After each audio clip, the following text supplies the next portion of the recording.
প্রিয় দর্শক, আসসালামু আলাইকুম। তো দর্শক, যাকে দেখতে পাচ্ছেন তার নাম হচ্ছে মরিয়ম। মরিয়মের এখনও বিয়ে শাদী হয়নি। মরিয়মের ঘরে সৎমা, আসলে যে ঘরে সৎমা থাকে সেখানে বিয়ে শাদী হতে চায় না, আর হলেও না হয়ে যায়।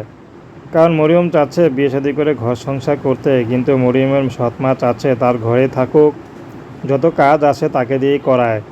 এই জন্য মরিয়ম বুঝে গেছে যে সৎমা তাকে বিয়ে দিবে না। এই জন্য মরিয়ম এখন তার বান্ধবীর কথা ইউটিউবে এসেছেন। যদি ভালো একজন মানুষ পায় তিনি চলে যাবেন, মরিয়মের আর কোনো পথ খোলা নেই। যদি 40, 50, 60, 70-এর বয়স্ক কোনো পুরুষ পায়, মরিয়ম সেখানে চলে যেতে রাজি আছে। মরিয়ম চায় না এখান থেকে আর সৎ মায়ের ঘরে যাক।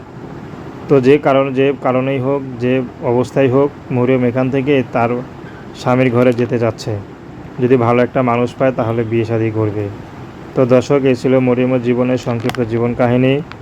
প্রেম ভালোবাসা বিয়ে শাদী করা একান্ত আপনাদের ব্যক্তিগত ব্যাপার। আসসালামু আলাইকুম।